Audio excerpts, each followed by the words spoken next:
Are we up? Are we okay? I think we're up. Not entirely sure. Okay, there we go.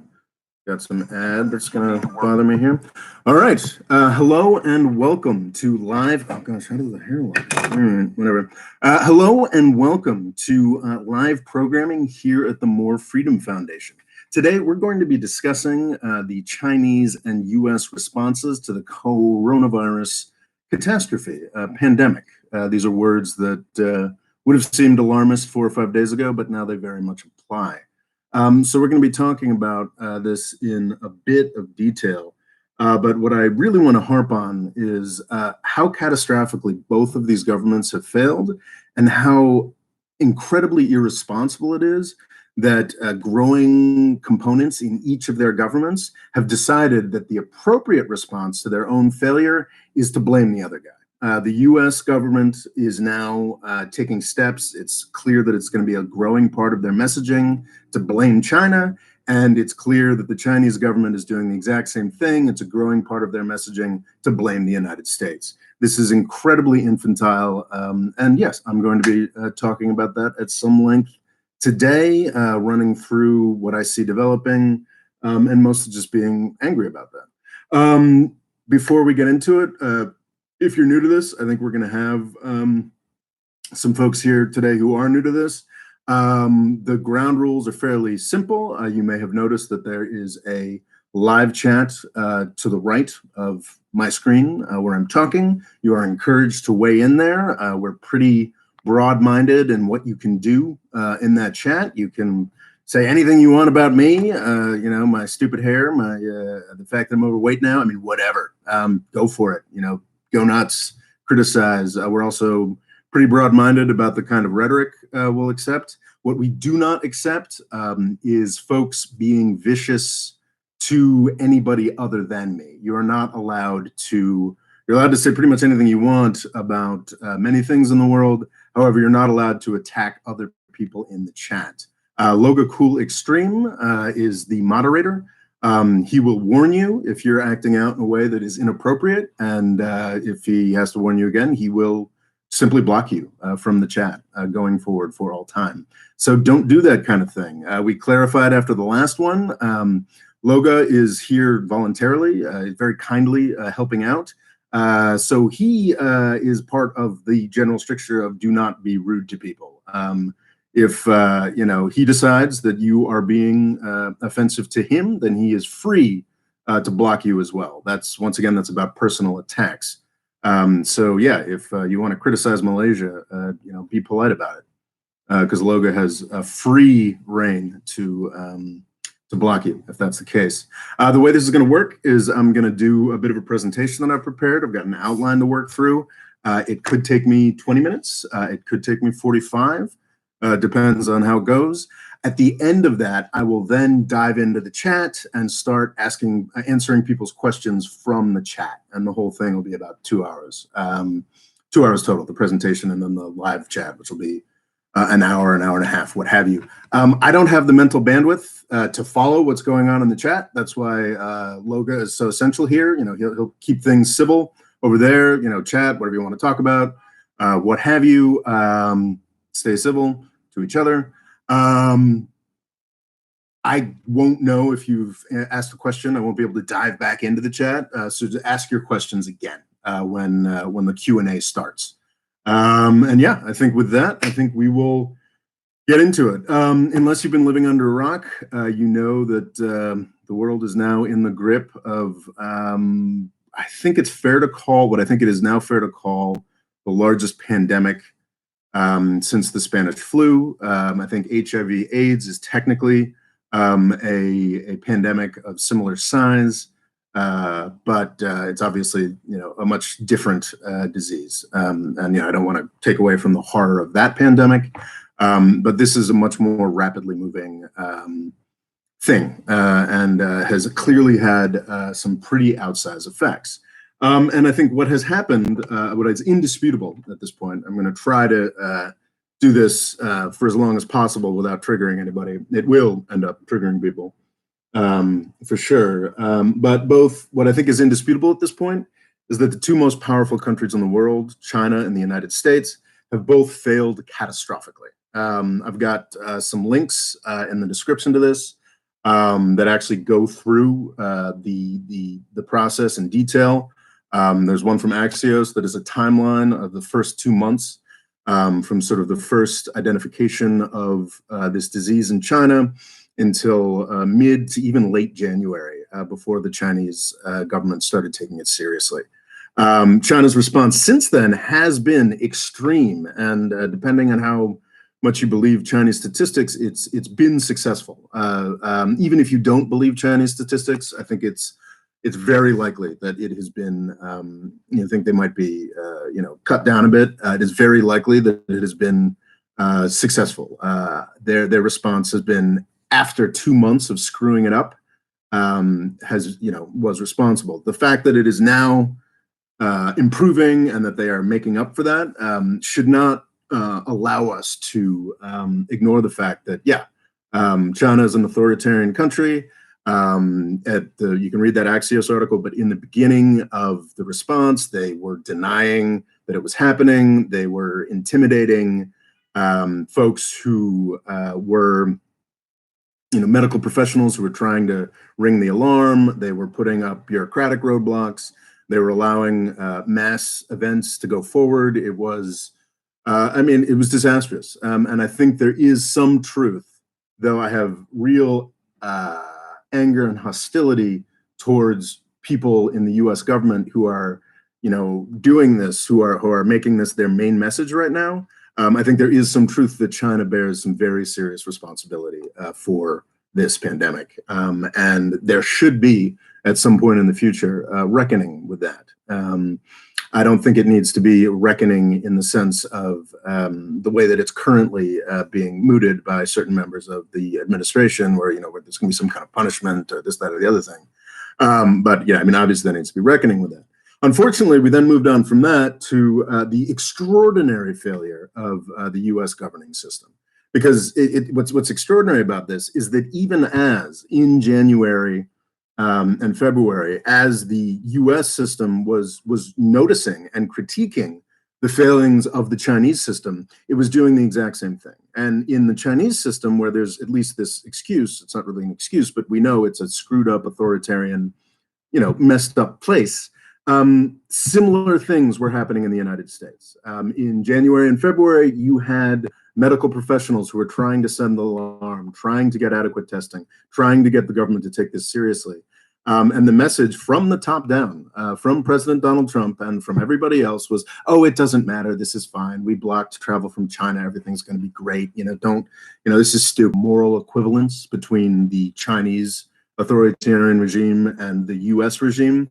However, I think it is fair to say, and this actually makes it worse for what is nominally a free and fair system, that our response has been as bad as the Chinese government's, which is just extraordinary. And if you're some kind of China hawk who really thinks it's really important that we take China to task for this, I think you should be even angrier at Donald Trump and the U.S. government's failings, because, to be clear, the initial months of this coronavirus outbreak were an incredible indictment of the Chinese system.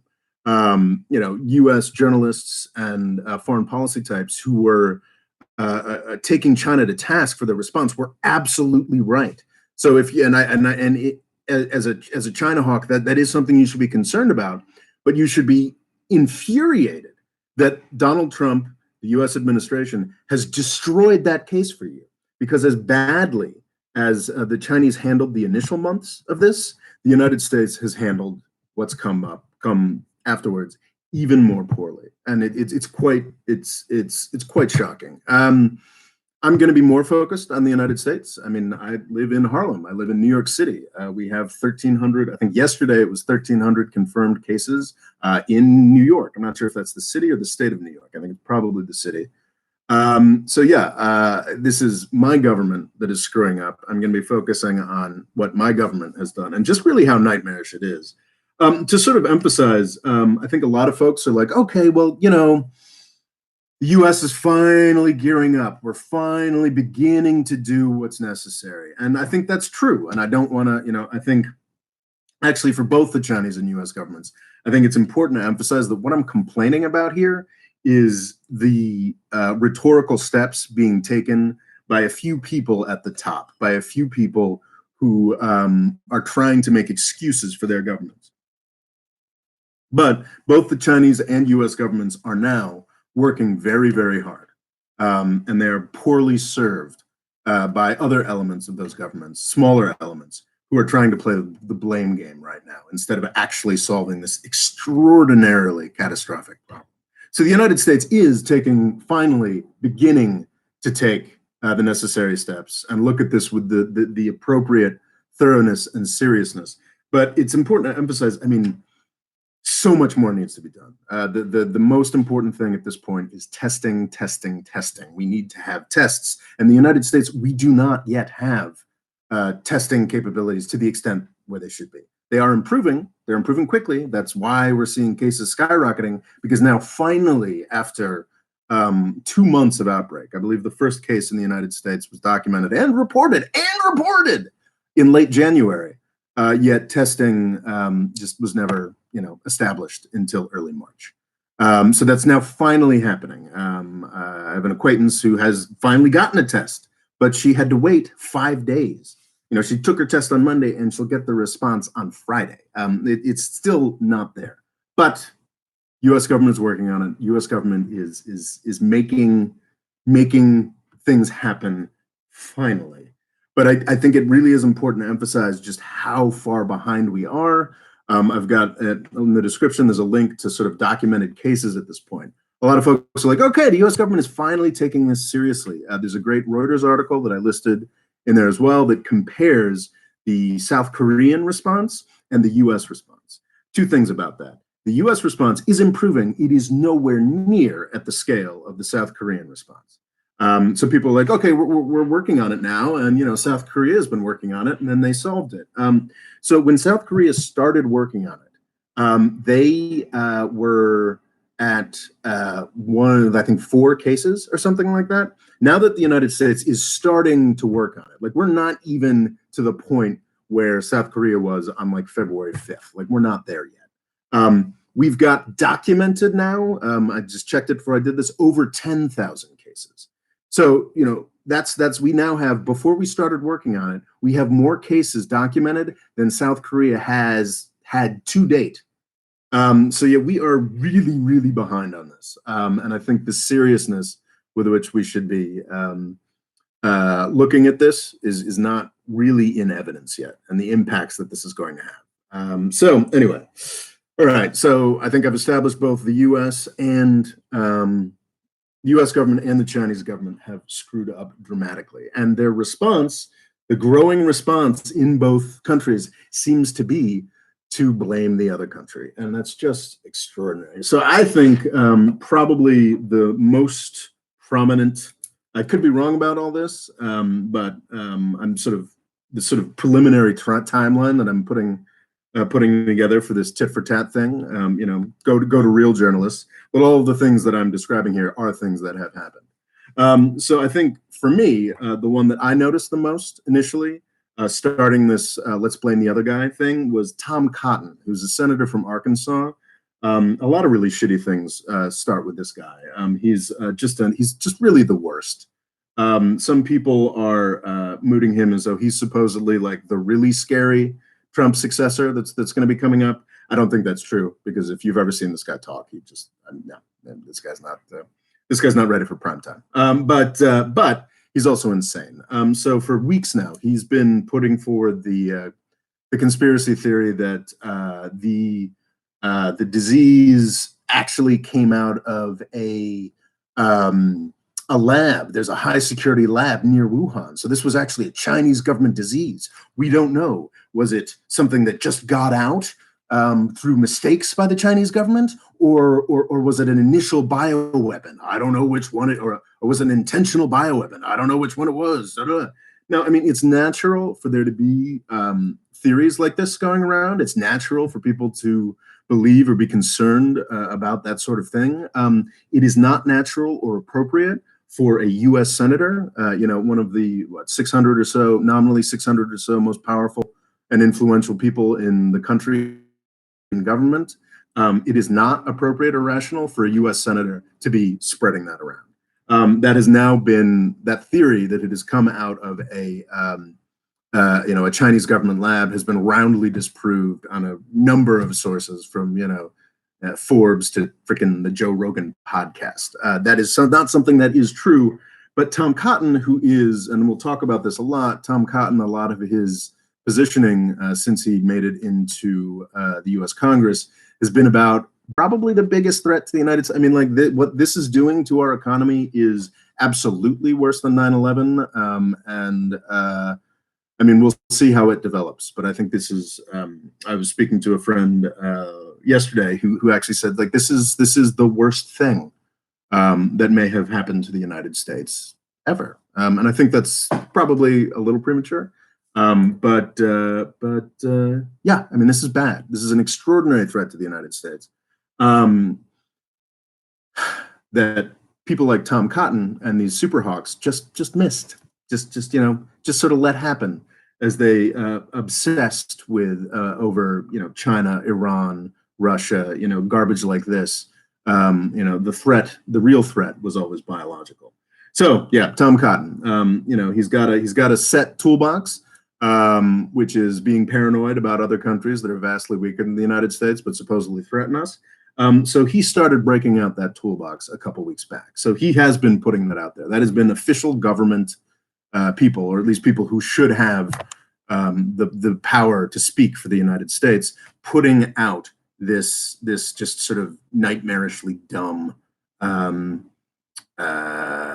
what's the word? Yeah, it's essentially it's propaganda. It's irresponsible stuff to be put out there. The Chinese have now started acting in kind. My understanding is, I don't speak Mandarin or Cantonese or any of the other languages in China.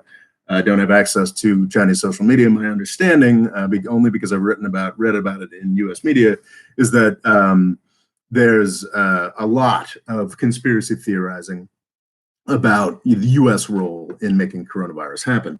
And once again, just as in the U.S., that kind of thing is natural. The internet is a gross place.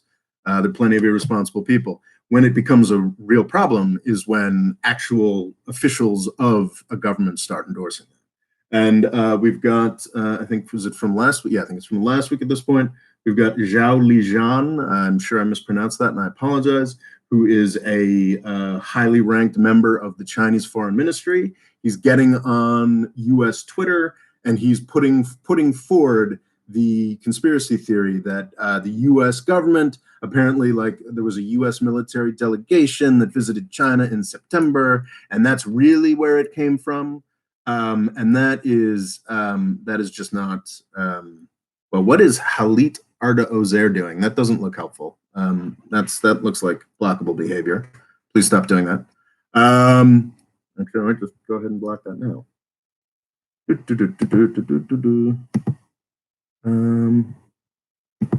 Sorry, I just noticed somebody sort of hijacking the chat. Oh, cool. Well, all right. I think Logo handled it. Anyway, so you've got U.S. government Tom Cotton, you've got Chinese government Zhao Lijian, you've got this going on. The next step, I would say, is that you've got something that I linked below. Donald Trump has now decided to make this a core of his messaging. Chinese virus, that's becoming like a thing now. It's like he calls it the Chinese virus whenever he does it. And internally, in less public communications, the Trump campaign, I've got a link to that in the description right now, is using this to rile up their base. They're using this to cover up for Trump's insane mismanagement of this catastrophe. They're actually saying in their fundraising materials, their emails that they send out to millions of Americans, so millions of US citizens, they are saying that China attacked us. That's what the coronavirus is, China attacking us. So this is just incredible irresponsibility. Just speaking briefly about the use of China virus, we're going to call it the China virus, which really nobody has been doing. You know, actually have, you know, my own, you know, differing opinions about the political correctness or what this thing. But what you have to understand that what Donald Trump desperately wants to do, and he said it in his fundraising thing, was that, you know, Joe Biden's defending China, the China that attacked us, is what they desperately want to do, because this is what sort of conservative Republican types do. This is a key part of their messaging is, you know, political correctness. They're not, you know, you know, it's you know, these people are, you know, it's classic culture war bullshit. It's classic, like, divide people, make them angry, cause problems, horse shit that the Republicans have been pushing for 20 years and continue to push now, even though it's destroyed their party and the figure of Donald Trump. That's all they have left. And especially after they have, you know, the second Republican president in a row has an administration that's dissolving into catastrophe. All they have left is this kind of PC bullshit. So if you like, well, I actually do find it, I'm a little sympathetic. You know, it's just sort of like, yeah, okay, like, I don't think, nobody's calling it the China virus. I think it's stupid and it's irresponsible for government figures to try to make this happen. I also don't have too much sympathy for China on this. But what you have to recognize is the way that Donald Trump and all of his followers, you know, whether admitted or not, are using this issue right now, is they desperately want to have a conversation about, you know, PC culture war bullshit. They want that, you know, they want to make their own political correctness happen. They want to have this argument, because if they have that argument, then we don't have to talk about why it still takes 5 days to get a coronavirus test back in this country, when, you know, China can do it in 3 or 4 hours, and everybody from Iran to Senegal can do it in a day. And I mean, that's incredibly key here. Like, the U.S. response is improving right now, but at this point, it is like the worst in the world. So Donald Trump wants to talk about, oh yeah, you're too much of a pussy to call it the China virus. Like, that's an argument that people really want to have, that the people in power really want to have right now, to avoid the fact that the U.S. response to coronavirus up until maybe 2 days ago was worse than Iran's or Senegal's. That's what this argument is about right now. And that is completely inappropriate. So the key thing here, and the key thing that this is becoming a real problem for, gonna defeat this disease.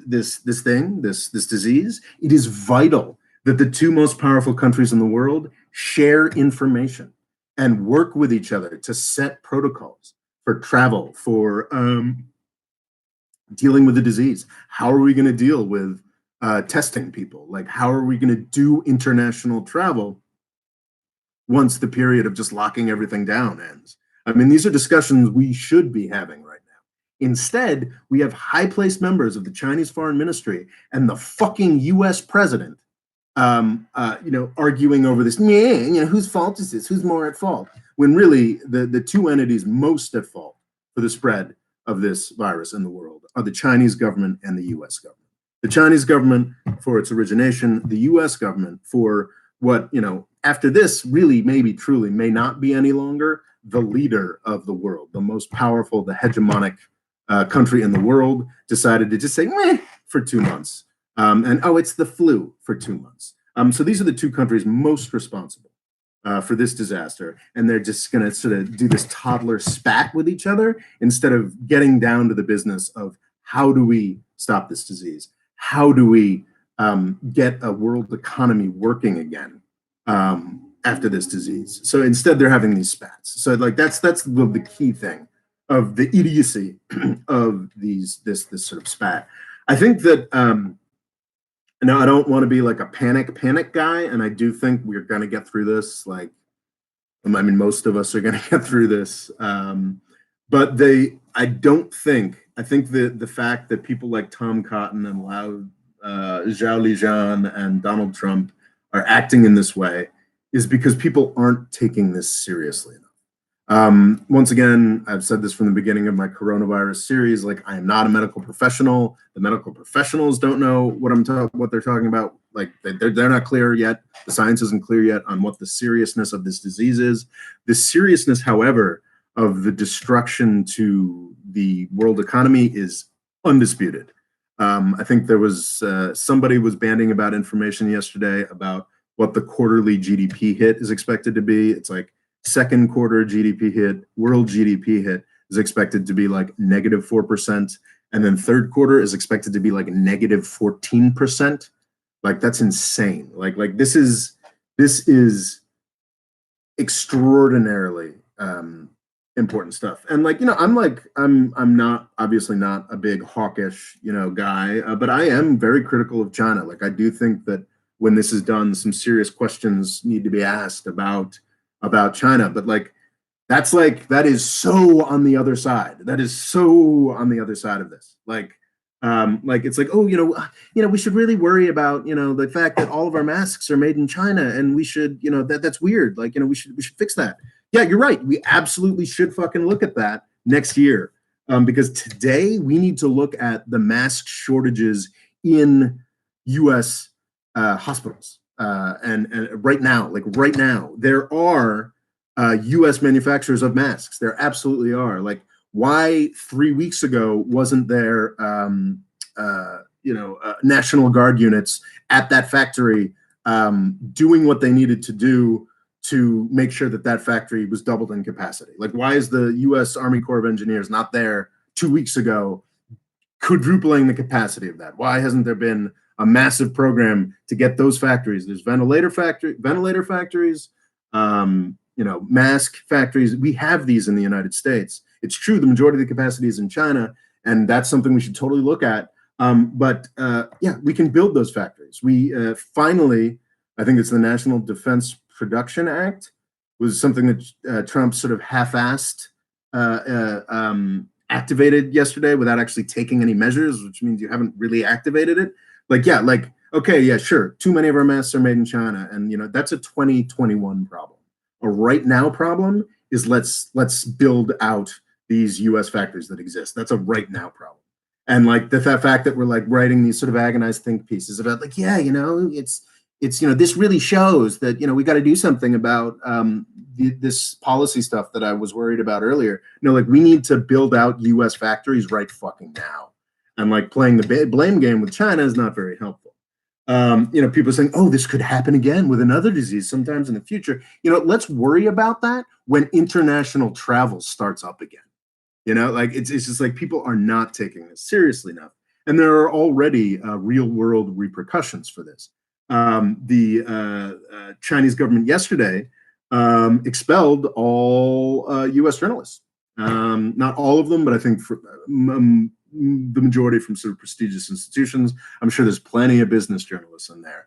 Bloomberg, made its peace with the Chinese regime a long time ago. I'm sure they're there. They're still there. But I think the Wall Street Journal, definitely the New York Times and Washington Post were all expelled yesterday. And that's, of course, part of, because now China, because Trump is ramping it up, China recognizes that, oh, okay, we need to control and make sure that no more truth or information about the initial months of this pandemic gets out anymore. So we're just going to kick out all of these journalists that aren't controlled by us. And that is another disastrous breakdown in exactly what I'm talking about here. The fact that the two most powerful countries in the world must share information, must work together if we're going to solve this. And the fact that that all of the information gathering institutions have been kicked out of China as part of this tit for tat, let's call it the China virus horseshit, is an example of just extraordinary responsibility, extraordinary failure. So yeah, I think this tit for tat horseshit is a sign that both the U.S. and the Chinese governments are not taking this seriously enough. It looks like, if you believe Chinese data, that the Chinese have made it through the actual pandemic problem and have handled that fairly well. And, it's true that the world should learn from aspects of that. I think it'd be wiser to learn from South Korea, that seems to have done a dramatically better job in a non-authoritarian system. But yeah, let's give some credit where credit is due. China does seem to have handled its pandemic to a degree. How freaking ever. The Chinese, economy is, in ruins. The United States is very, very reliant on, continued economic activity. But China is like, it's its life's blood. Like, there's been tremendous movements in China towards, being a more consumption-oriented economy with services and this, that, and the other thing. But they are still incredibly reliant. I mean, data came out on the Chinese economy, and it is horrifying. So, like, while China may have handled the pandemic aspect, debatable, they have not handled the economic aspects. So this idea, there's like a developing idea now that like, ooh, now maybe like China's the safe haven and China's the really responsible country. That's an incredible indictment of Donald Trump and the U.S. government's response, that people are even playing with the idea that China is, the more responsible party here. But I think that's probably going to fall apart fairly quickly. Not necessarily fairly quickly, but certainly within the next 3 to 6 months. So, because I think there's this developing idea that like, ooh, China's got this handled. China does not have this handled. The United States absolutely does not have this handled. And China and the United States really need to work together. We can worry about recriminations and investigations and all that horse shit in 2021. Because this is not something that's going to be resolved after we all sit at home for 2 weeks. This is going to be this is a new era of history. Frankly, this has more impact than 2008. This has more, the 2008 financial crisis. This has more impact than 9/11. I think it's probably true. Like, if you can see, U.S. history as sort of being, there was a you sort of have the Cold War, and then you had the post-Cold War, woo-hoo-hoo, and then in 9/11, there was a tremendous shift in everything about U.S. government. Now this is the next era. This is the next season. We are now post 9/11 era. We are into the coronavirus era, and we're going to go forward from there. And I think that's a key. That's a key aspect of this, of like why. So it's not just the U.S. government response that I've found so infuriating. It's also the response of a whole range of thinkers and sort of Washington, D.C. foreign policy establishment types. By the way, I'm sure there's this, same horseshit going on in China, but I can't speak to that. Don't speak to, and it's worse because, it's a crazy authoritarian place with concentration camps. It'll be real interesting to see what the coronavirus impact is in Xinjiang. Actually, probably, if it's a place that's locked down and half the people are in concentration camps, maybe it's harder for disease to move. I don't know. That's not true because Xinjiang has a very large Han population. Anyway, that's a whole nother thing. China, real problems. I'm going to be talking more about the U.S. now because it's stuff that I understand. And I was just talking about the way that this is a completely new era.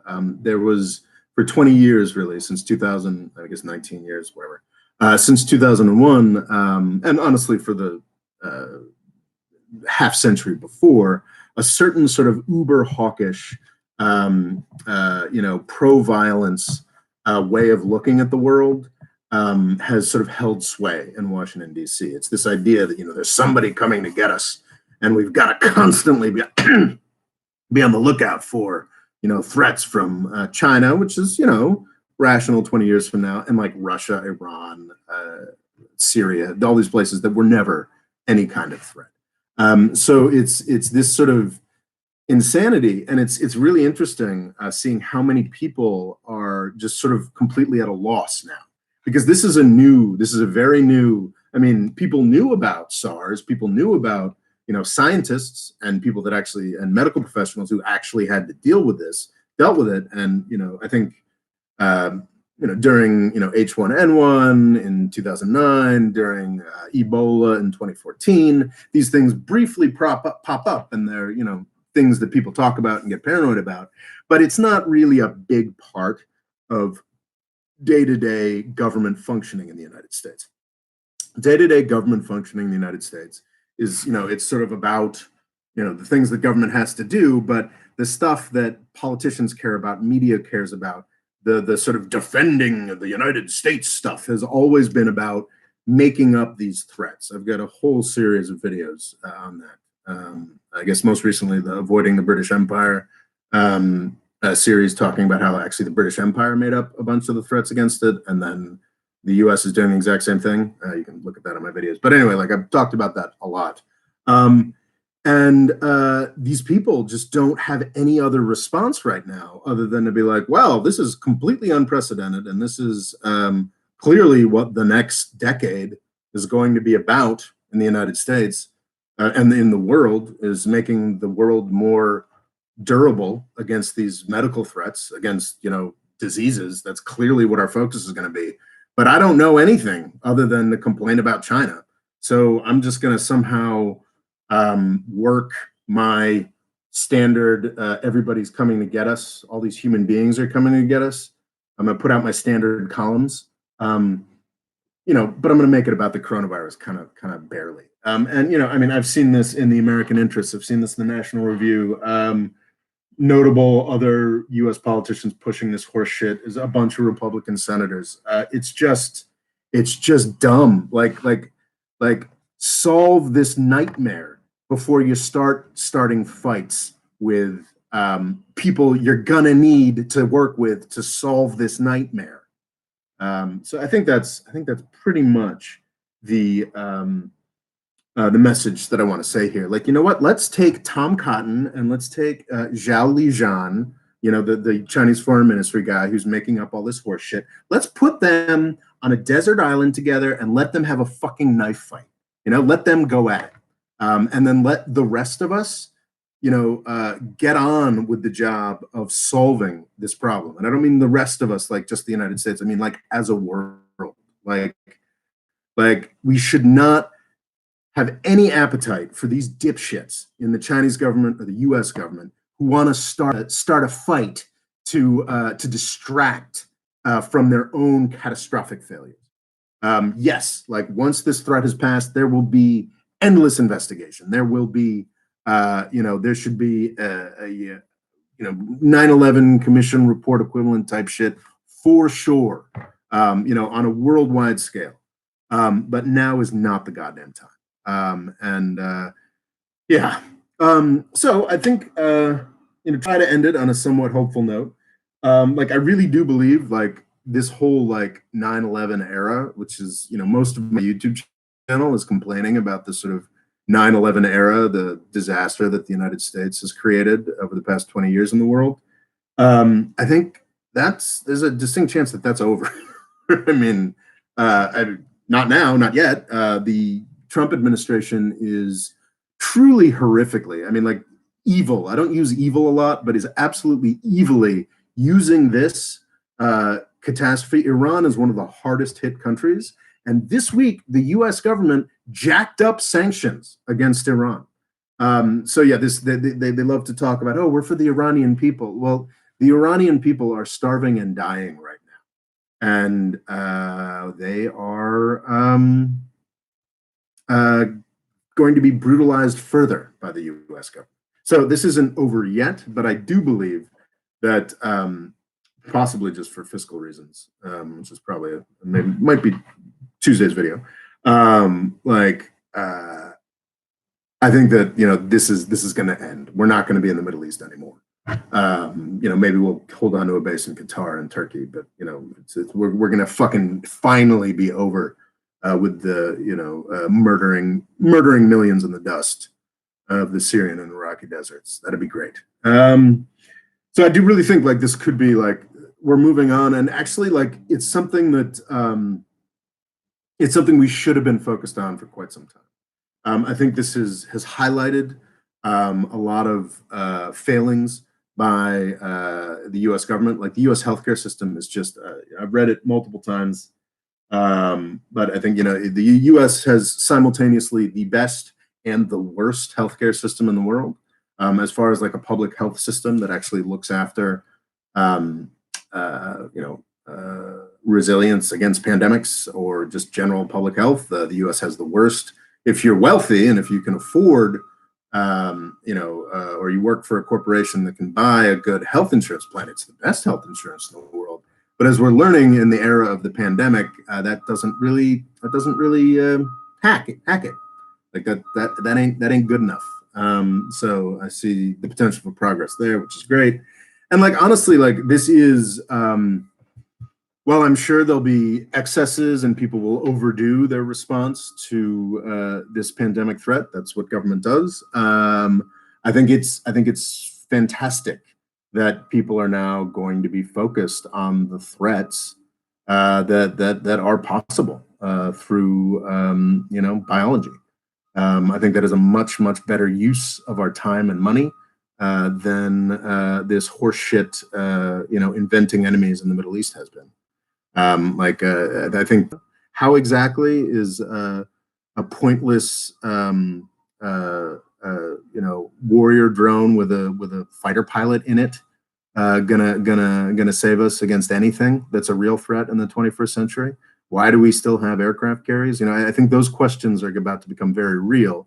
Again, those are 2021 questions. But I think that it's actually very hopeful that we as a world are going to move on to wasting all this from wasting all this horse shit on wasting all this money on horse shit weapons, and we're actually going to start pouring real money into medical development. And I think that's actually tremendously exciting because by learning greater resiliency to epidemic disease, we can actually learn incredible amounts about future developments.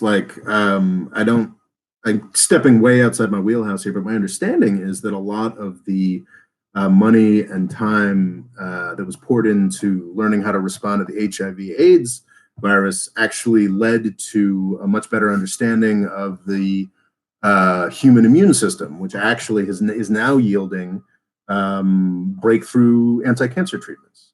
So I think it's really exciting that we could potentially start using all of this money that has been wasted on horse shit like the F-35 program or missiles or this, that, and the other thing, and actually start spending it on medical development. Like you can see like the beginning of a golden age. The problem is we need to actually.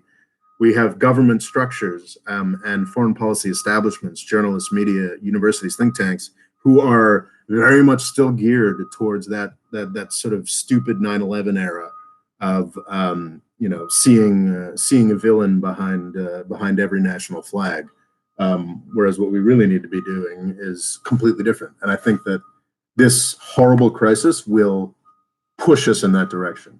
I think there's one last article that I linked. There was just an amazing, probably the best article that I have read over the past couple of weeks comes from Anne Applebaum. She is exactly that sort of Uber hawk that Washington D.C. has been rewarding for. This is linked in the description. She's exactly that sort of Uber hawk that Washington D.C. has been rewarding. I think she's like a never Trump Republican. Because her whole thing for 20 years has been being super scared of Russia and like you should look out for Russia and Russia's terrible and Russia's coming to get you. But she wrote an extraordinarily good article at some point in the past 3 or 4 days, comparing this moment in the United States to the moment in Japan when the European ships, well, I guess the U.S. ships, showed up and showed them that they had fallen behind, that they needed to undertake drastic change. Well, COVID-19 has shown up and has shown us that we need to undertake drastic change. And I would highly recommend you reading that article that's linked below. I guess that is 45 minutes in. I think that is my prepared presentation for you all. And now we're going to do Q&A. So I'm going to dive into the comments here. So into the live chat. Hello, everybody. How are we all doing? I noticed there was a super chat at the beginning. Was that Ruben Garcia? Yeah. For those of you who are new, you have the ability to donate money to this channel by in the comments. And if you do that, if you do a super chat, I will absolutely answer your question. Whereas there are a lot of other questions. Ruben Garcia asks, what do you think of Gabbard and Yang betraying their supporters and endorsing Joe Biden? I think that what Gabbard did was endorse. I don't think that's think Gabbard, you can make a case. Tulsi Gabbard is a person who I initially found very interesting because she's absolutely right about regime change wars and the stupidity of U.S. policy. The more that I learned about her, I got the sense that she wasn't against the regime change wars because they were bad, because they were morally wrong. I think she was against them because they were stupid and ineffectual, and she was interested in finding a better way to war against Muslims.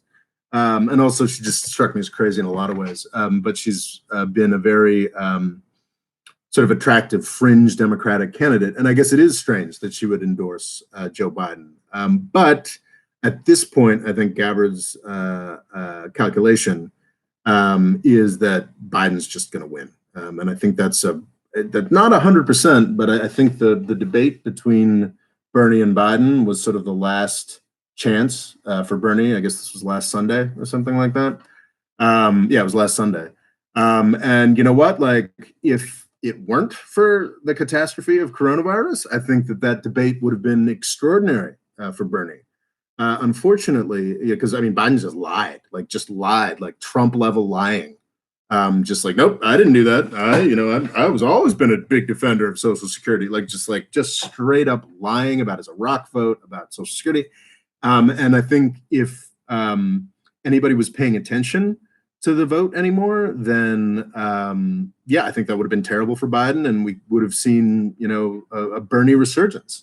That obviously didn't happen because nobody was paying attention, and at this point, everybody is just desperate to have a competent. I mean, even if Joe Biden has trouble stringing together sentences in November, which is a distinct possibility, he will be a better and more competent president than Donald Trump, obviously, because he'll be surrounded by people who are greedy and selfish, but actually have a concept of public service and helping the government work better, rather than the just disgusting looters that surround Donald Trump. I think basically Joe Biden is going to be the nominee. I think Tulsi Gabbard just sort of is recognizing reality at this point, and trying to get salvage the shreds of her political career by endorsing Biden over Bernie. I know I've got a lot of supporters. I always describe myself as anti Bernie. I still believe, actually, that I think he would have made a compelling case against Donald Trump, would have probably moved the needle in a lot of ways that were useful. I hated a lot of his policies, but I acknowledge that there's a U.S. Senate, so a lot of his policies weren't going to go through. But I think Bernie would have been a really compelling competitor against Trump, and I think he would have been a perfectly serviceable Democratic nominee. And I was angry at people who disputed that. I know I have a lot of supporters who are big Bernie fans, but I think I haven't made a study of it recently, but my sense is that the Bernie campaign is essentially over, unfortunately, and Biden's the guy. And my sense remains, as you know, I've been convinced that Donald Trump is going to lose horrifically since long before coronavirus was something we were all aware of. Got videos on that nature, just because Donald Trump won't be running against Hillary Clinton this time.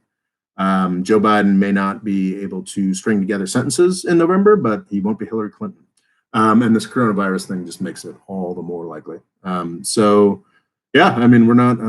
guess we'll do a series of anti-Trump videos before the election, but I kind of feel like it's a done deal. I don't want to jinx it or anything.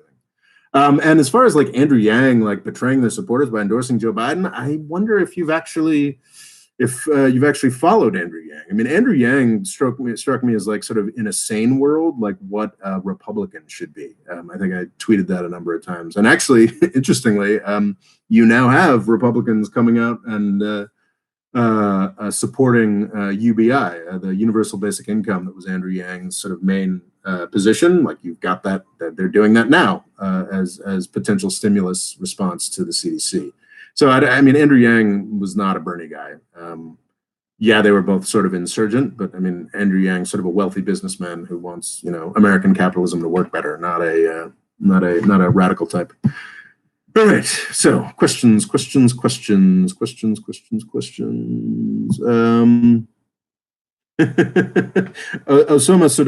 Swadka says, More freedom fashion. Please stop touching your face.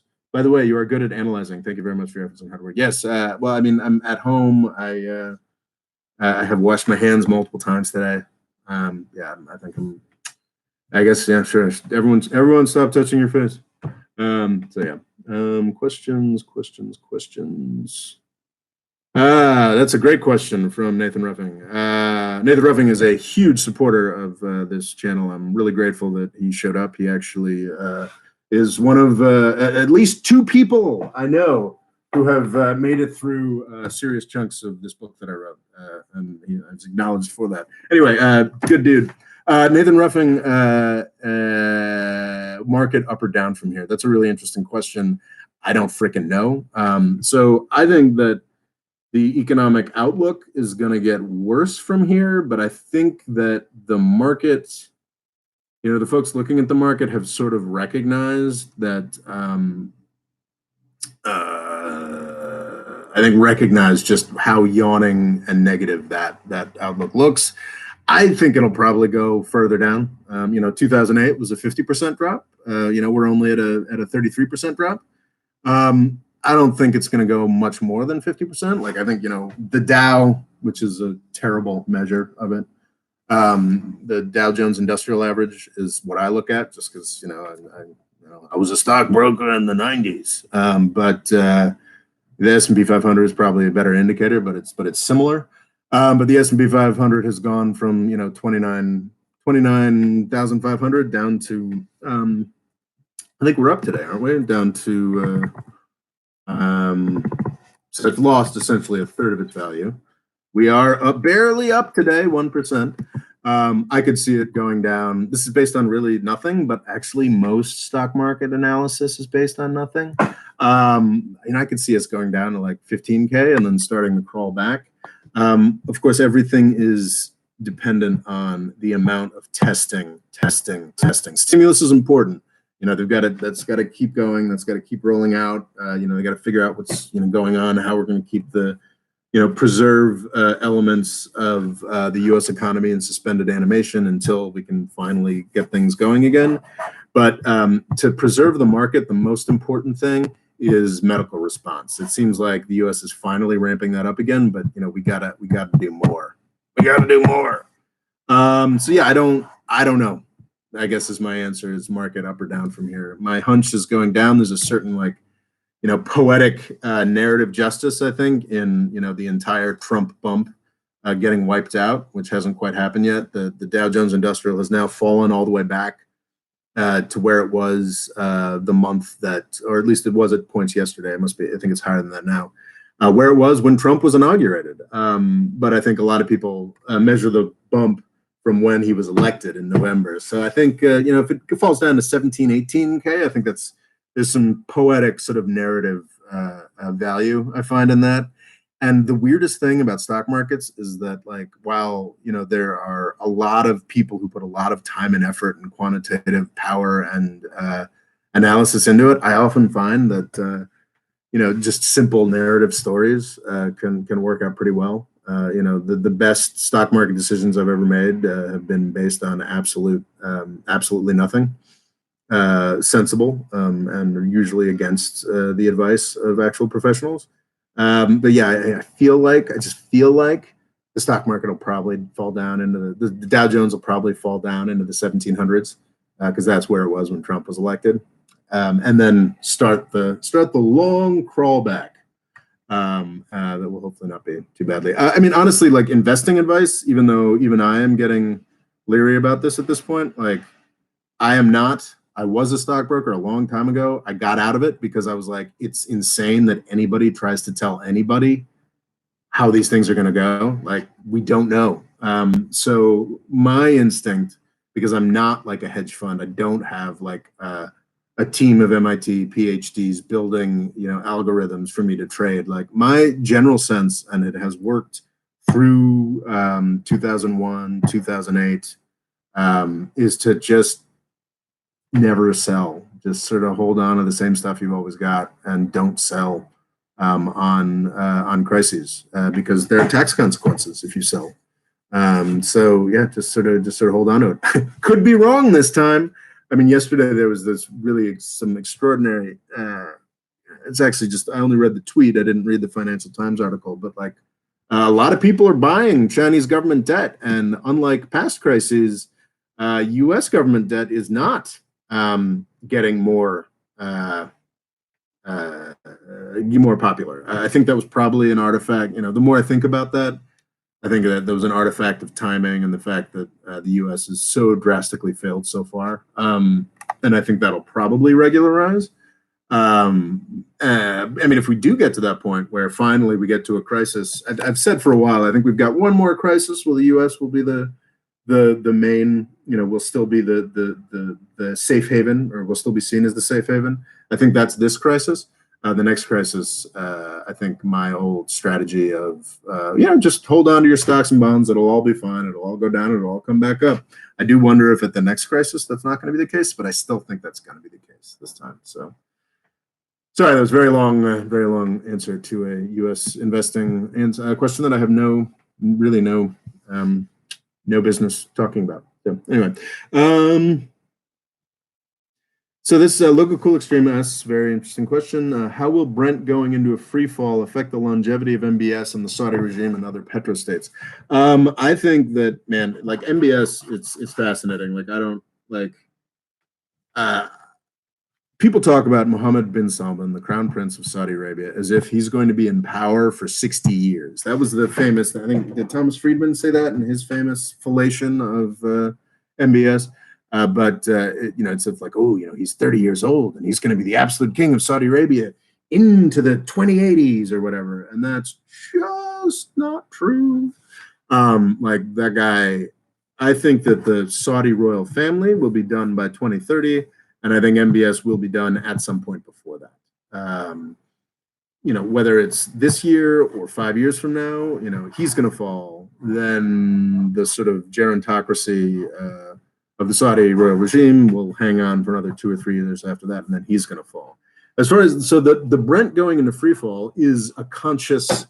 So that's Brent crude prices. That's one of the two biggest worldwide benchmarks. Is WTI, which is West Texas Intermediate, which is sort of a U.S. pricing benchmark. Brent crude is sort of, I think, more the rest of the world, more OPEC. Brent going into free fall is something that Saudi Arabia brought about. There are, one of the more fascinating things about oil prices is the differential between, Brent and WTI prices. They're both up today. Of course, they're still both well over 50% down on the year, WTI and Brent. So the prices are down because, if you watched my last video, Tuesday's video is sort of a 10-minute description of why these things are that way. And a lot of people seem to think that the U.S., other folks have the policy measures necessary to push Saudi Arabia around on this. I don't think they do, honestly. It was like North Dakota senator was talking about, we need to embargo Saudi oil. We're not going to let any Saudi or Russian oil in. Well, yeah, the thing is, the whole story of the oil markets over the past 5-6 years is that the U.S. has produced enough to replace a lot of that production. I still do think there's maybe like 1 million barrels a day of Saudi production, or maybe that's just OPEC production that is used in the United States, but that's not going to have an impact on Saudi Arabia or Russia, where most of their markets have been, certainly for the past decade, in Europe and China. They're also talking about suing Saudi Arabia for dumping. That's not going to work either, because it's less effective than an embargo. It's just an added tax maybe 2 months from now. So in the short term, Saudi Arabia has the ability to dominate the oil market. Like in the future, Saudi Arabia, long after they've stopped producing oil in Canada, they've stopped producing oil in Texas, even Russia, maybe. Well, I don't know. Saudi Arabia will still be pumping, but it won't be Saudi Arabia. It'll be sort of Arabia, because at that point, if you get to the point, because Saudi has the cheapest getting the oil out of the ground prices, if you get to that point where you've shut down US production, Canadian production, a lot of other production because it's too expensive, it means that Saudi Arabia isn't making enough money. I feel like I'm reviewing for a lot of people to know here, but like there's two break-even prices. There's the $8 to $12 that it costs Saudi Arabia to get the oil out of the ground. And then there is, I think, currently estimated by the IMF at about $80, the fiscal break-even price. So $80 a barrel is what Saudi Arabia needs to keep its budget funded. Now, Saudi Arabia has been a wealthy country for 70 years now, and they have incredible reserves, foreign exchange reserves, public and private ownership of U.S. shares, all kinds of stuff. So they can keep going in the short term, for another 2 or 3 years for sure, before this starts having serious impacts. Since 2016, they have made some changes that should give them a little more runway, but not enough. Like they do have a sales tax. They have been booting out a lot of expat workers. They have been doing some of the necessary things, but like this whole Vision 2030 that Saudi Arabia has is based on a vision of massive outside investment into Saudi Arabia, and it's just not happening, and it's just not going to happen. So it's an interesting game that MBS is playing. I think it's not going to be as immediately. It's funny because I'm the guy who's been sort of yelling on the mountaintop for 4 years now that Saudi Arabia is finished and it's going to be done by 2030, and have been sort of ignored and mocked for that. Now, interestingly, I feel like there's a lot of people in the U.S. press, certainly, to the extent that Texas has media, they're doing it, saying, oh, Saudi Arabia couldn't possibly survive this. It's going to be like 2014 when they tried this the last time, and we beat them.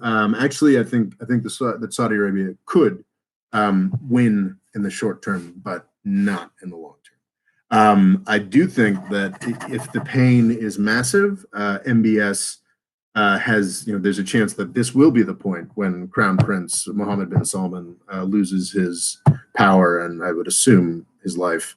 But that's, who knows? Who knows? He's also been cracking down. The guy who had somehow remained free to this point, Mohammed bin Nayef, the guy who was most likely, I thought, to be the next guy in charge, really tight relationships with the United States intelligence community. That guy is now in jail. So yeah, there's been huge crackdowns in Saudi Arabia. MBS might be doing what's necessary to keep things going. Who knows? Okay.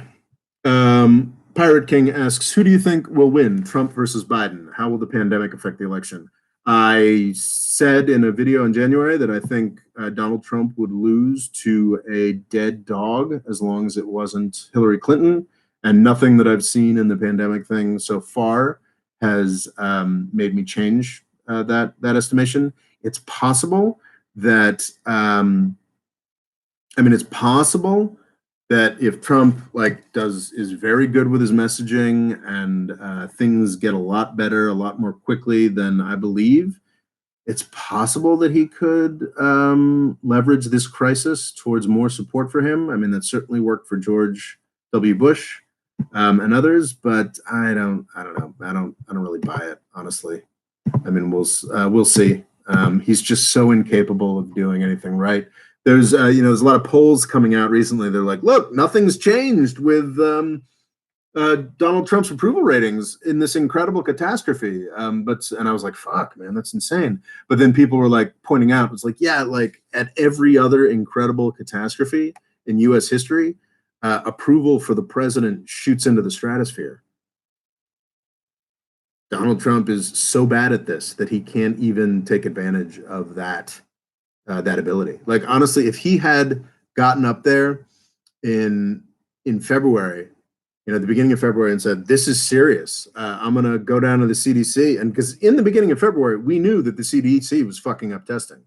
If he said, I'm going to take this serious and we're going to sort out what's going on at the CDC, He could have done that, in blackface with while pissing on an effigy of Hillary Clinton, and he'd have approval ratings in the high 70s now. But no, he's just so dumb. He's just so bad at this.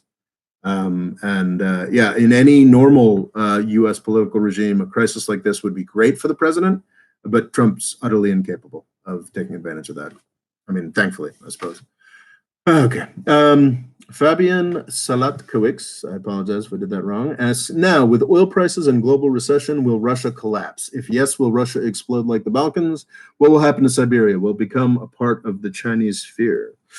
I don't think Russia is going to collapse just yet. I think that Russia is another place that has consolidated well. I don't know. I think a lot of people say, like credible sources say, that that Russia has built up the reserves it needs, budget surpluses, has actually done what it needs to survive lower oil prices. Their fiscal break-even price, for their budget is supposedly like $30-40 a barrel, half of what Saudi Arabia's is. I do believe that. I mean, Russia is a petrostate, but it's also to a degree a real country. It has industries other than oil. Like it is conceivable to me that it has figured out how to function at lower oil prices. I do think that there's, as is always the case with Russia, with official enemies, there's a bit of like what was going on with the Soviet Union, where the Soviet Union, in 1987, every U.S. analyst was like, the Soviet Union is going to last forever.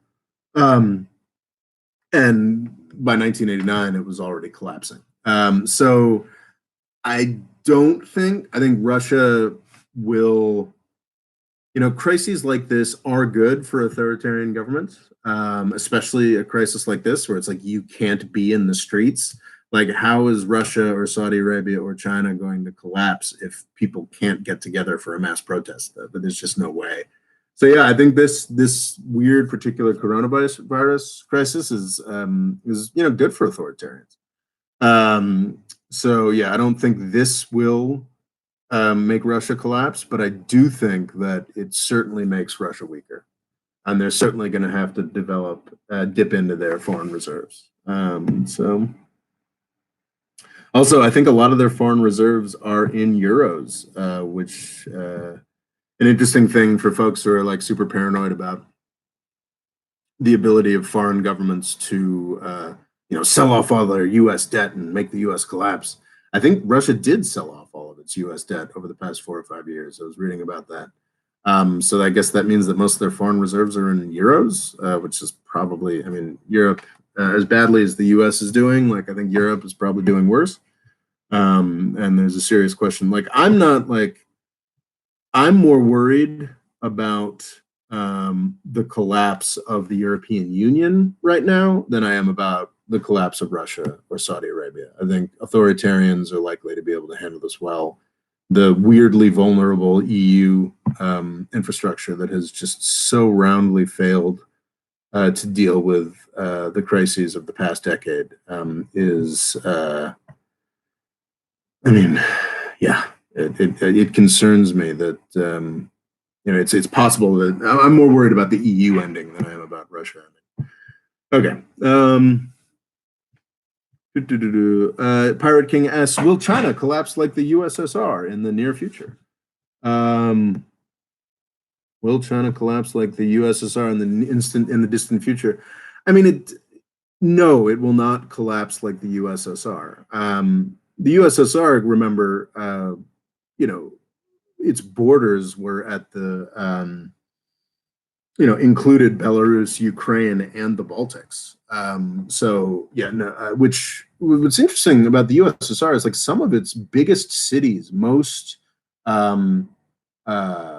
developed areas were on the Baltic coast. Russia, the USSR lost a lot of its industrial capability, a lot of its power. Because it was a much further Western country. So I do believe that the Chinese Communist Party will collapse within my lifetime. and produce a much stronger and more intimidating China when it does.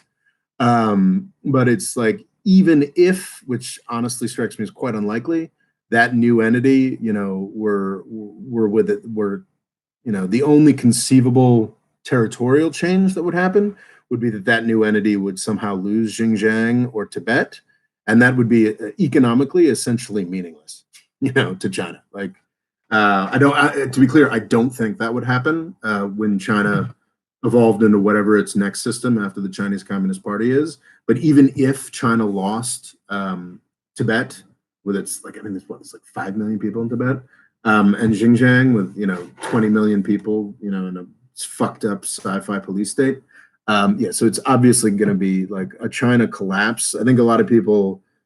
I did a video on this. Like, the Chinese Communist Party is America's best friend, because China post the Chinese Communist Party is going to be a much fiercer competitor than it is today. So yeah, I don't think a China collapse is going to be like anything like the collapse of the USSR, which was a much, much bigger deal. Wow. Okay. Brando Commando, $20. Well, thank you for that. Says super chat. Thank you for chipping in $20, Brando Commander. The U.S. will survive. Our political structure ensures that we will still be stable post commie cough. See, that I do. I don't like Chinese virus, but I do like CCP virus. I think that makes sense. Or the commie cough. I like that. Unlike Europe, the money we spend will go into a logistical pipeline that far outstrips their ability to combat this disease. I'm not sure I agree with that. But I think I'm not sure. I'm honestly not sure what you're saying. Are you comparing the U.S. response to the Chinese response or the European response? Yeah, I think you're comparing it to Europe, and I agree. Yeah, I think that, I think I'm not worried about the United States in the long term. I think we're gonna handle this, even if we're no longer the reserve currency after this, which I don't think is likely. Like, fuck, that could actually end up being better for us. Probably not, but anyway, like, the U.S. will be fine. The European Union, I don't know. It's 50. I'm 50-50 on whether or not the European Union is going to survive the coronavirus. And yeah, I think you're right. I think we've got the right balance of sort of a federal system where, the states were able to step up when, Donald Trump could not, when the federal government could not. But we also, now that the U.S. the U.S. federal government is finally taking it somewhat seriously, I think that it will be, it's a cliche, the sort of the sleeping giant U.S.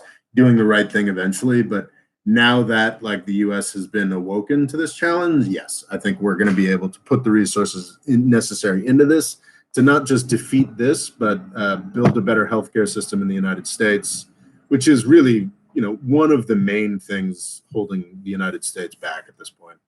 And also, I think, figure out better regulatory solutions around healthcare innovation that actually could leave the U.S. dramatically stronger. If we respond appropriately. We could instead respond by bitching about China and trying to, heighten the new Cold War, when honestly the best way to win the Cold War would be to continue taking all the Chinese scientists to work in U.S. universities and build the future. Anyway, so yeah, I think I generally agree with Brando Commando that not just because he gave me $20, thank you, Brando Commando, that the U.S. will be in better shape at the end of this. Maybe not better shape, but will handle this issue for sure, better than Europe will.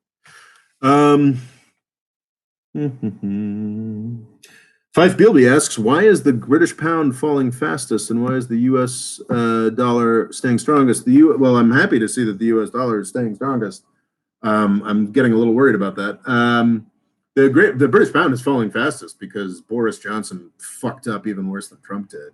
They were My understanding is that until early this week, the UK approach was, we're just going to build up herd immunity. It was sort of what Trump was talking about, like, oh, everyone's just going to get immune, and it's only, it's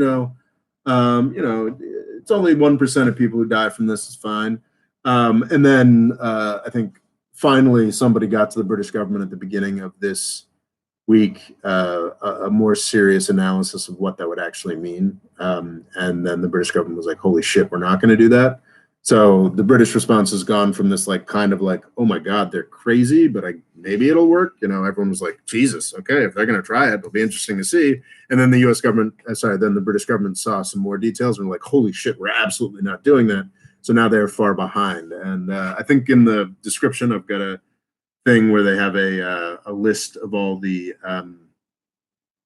they have I've got a link to a list of where all the cases are, and I think the UK probably has more cases than anybody in Europe other than Italy, and they are the least prepared, which is really just unforgivable. So that's why the British pound is falling a lot right now. Ice and Fire says, More Freedom Foundation, there is a distinction between the European Union and the Eurozone. The EU will likely survive this, but the euro as a currency is unlikely. I don't know, man. I think the idea of European unity will survive this, and there will be a renewed attempt to do that. But I think have the catastrophe of the euro collapsing is going to be extraordinary. And then I think it's quite possible that, Europe will get through that. And then 3 or 4 years later, they'll be like, let's try elements of this unity thing again. And it's honestly might even be the best thing at this point for Europe. Let's try this again. We're going to call it the European Union, but it may be as different as the United Nations was from the League of Nations. The League of Nations between World War I and World War II that fell apart, and then there was the United Nations that were, organizations that were supposed to do similar things, but the first attempt failed so badly that they just did a whole new thing. Maybe they'll still call it the EU, but what nobody really knows what unraveling the euro would look like. I'm honestly a little terrified by the prospect of unraveling the euro, because if you unravel the euro, then the reason that the US has been able to, in my mind, the reason that the US has been able to spend whatever it wants to throughout this insane Republican, Dick Cheney's deficits don't matter. The Bush and Trump administrations have been able to spend absolutely anything they want to, start these stupid wars, just insane blow up of the national debt. The reason that's been possible is because nobody else represented a plausible reserve currency. Since 2008, Europe has been such a basket case that, as bad as the US, as bad a proposition as investing in US treasuries and the US dollar presents, the euro's kind of been worse. China, same deal. China, even before the coronavirus destruction, was in a serious debt problem after 2008. So there was no good alternative. My sort of scenario I think about a lot is okay, if the euro falls apart, that means that Germany all of a sudden has the mark is back, the Deutschmark comes back, the German currency. Then all of a sudden you do have a trusted reserve currency other than the United States, and it's possible that they'll be like the Swiss and desperately trying not to become the reserve currency. But my terror scenario is that if that happens, if the German mark becomes a plausible reserve currency again, then finally the U.S. gets the hyperinflation and the deficits start to matter again thing.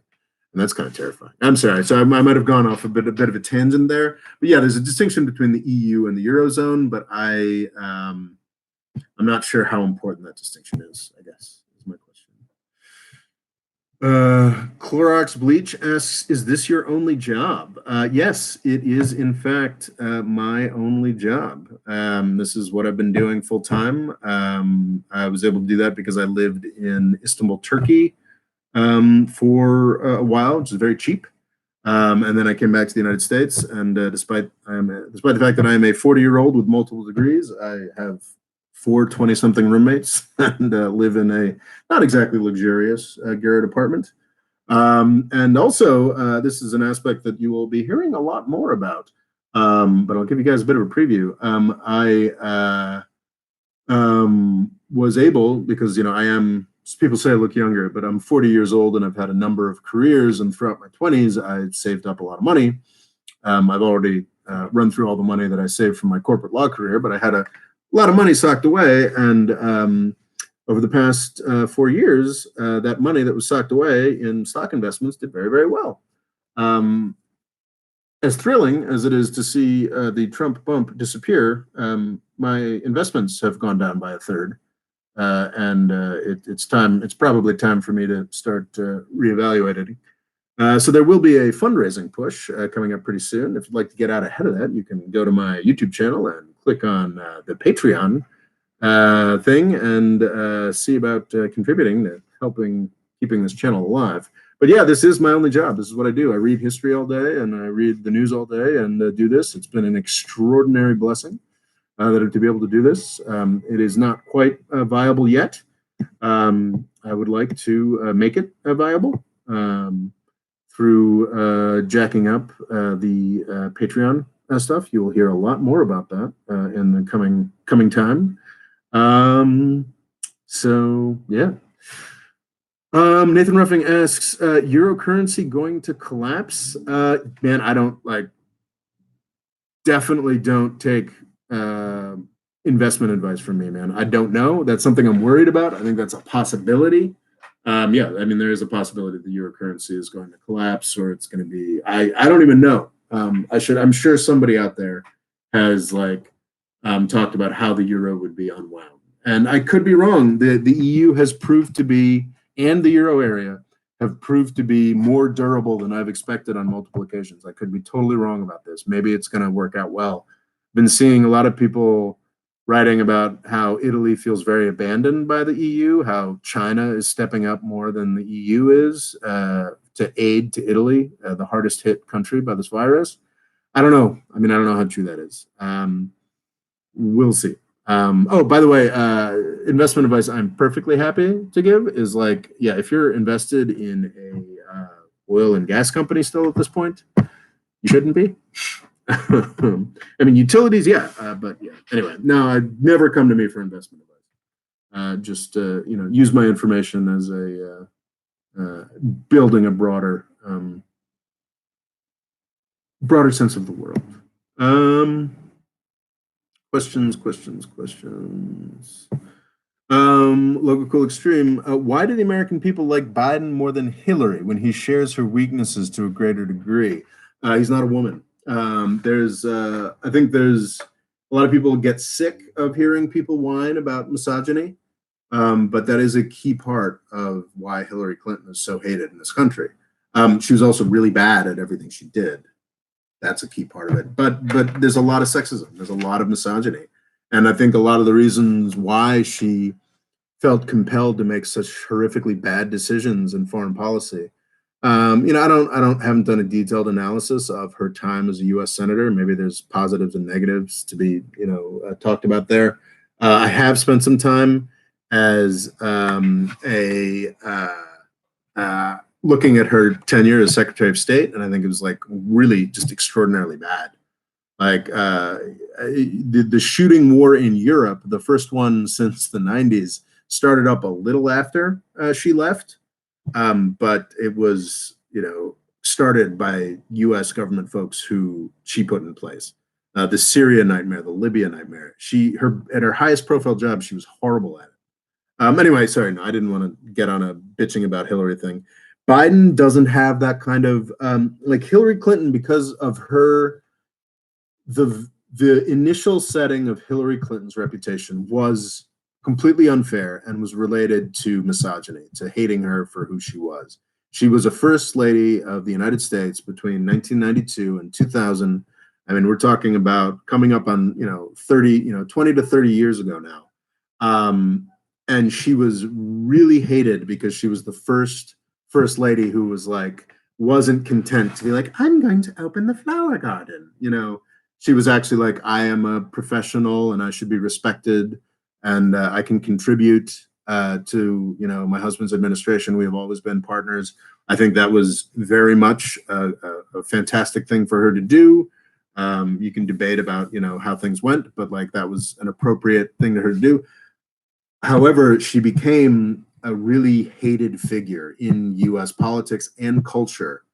Um, Everybody has known who Hillary Clinton was for 20 or 30 years, and most people have disliked her. A lot of people, who should have been on her side came to know, or left-wing leaning people came to know like what her actual policies were, how bad she was in foreign policy, how close she was to the banks. So yeah, I mean, she's just in this perfect storm of her own failings and some really unfair sexism and misogyny that made Hillary Clinton this truly loathed individual. Honestly, nobody knows who fucking Joe Biden is. Like he was Joe Biden, he was Obama's like crazy funny uncle vice president. He was selected by Obama as vice president because he was kind of a folksy, racist seeming kind of guy. Famously, Joe Biden did a racism against Obama in the 2007 2008 primaries. He was like, oh well, people just like Obama because he's well spoken, or something like that, like implying that he's articulate and well spoken for a black guy or something like that. So Obama selected Joe Biden because he was sort of like a folksy Republican seeming Democrat. So yeah, I mean, Joe Biden's just, he's just sort of fun old Joe Biden, and he's most importantly, he's just not as well known as Hillary Clinton or Donald Trump are. And he doesn't have like the negative association. So that's an answer to that. Fadel Gueda asks, how do you think this will affect Haftar? So this is probably one of my happiest stories from coronavirus. So for those of you who don't know, a figure that I have talked about roundly disliking, I guess it's almost a year old, is Haftar, Khalifa Haftar, who is the wannabe dictator of Libya. Libya is a country that the United States destroyed in 2011. Taking out Gaddafi. It has been run by a discordant group of militias ever since. One of the worst is this guy named Khalifa Haftar, who basically was a guy who came into power with Gaddafi back in the 1960s. And for the past, had a falling out with Gaddafi, I think in the late 60s, or it was the 80s. And for 30 years lived in the suburbs of Virginia. So it's very clearly, seems very likely that he had some kind of relationship with the U.S. intelligence, or maybe actually, judging from his guy who I think actually in 2011 and in 2014, he tried to come in and take over Libya and was sort of laughed out both times. One of the problems with Libya is they had two competing, democratic-ish governments. And it was such a nightmare that about 4 years ago, he was able to go in and sort of take over one of those more democratic governments. He's taken over a lot of the oil industry. He's taken over a lot. And some people have this instinct that it's like, oh, we should support him because at least Libya will be unified. I disagree with that firmly. I think that there's actually is a UN-supported government of Libya, has been since 2015. The problem is that there's a dozen countries supporting their own factions instead of that UN government. Haftar is one of those factions.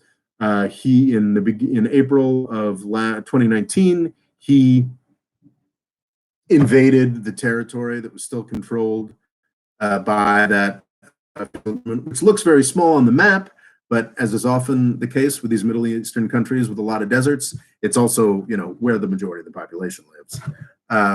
So it's not like he'd really taken over the whole country. And his invasion of Tripoli kicked the civil war in Libya up to a new level, and is pretty disastrous.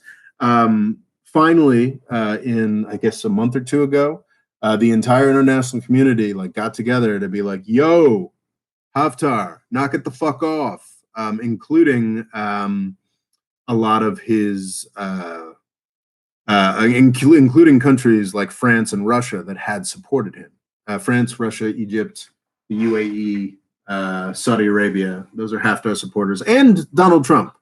The U.S. government nominally supports the official government, and Donald Trump supports Haftar because he's a fucking idiot and a Saudi stooge. Anyway, different. Need to not go on that tangent.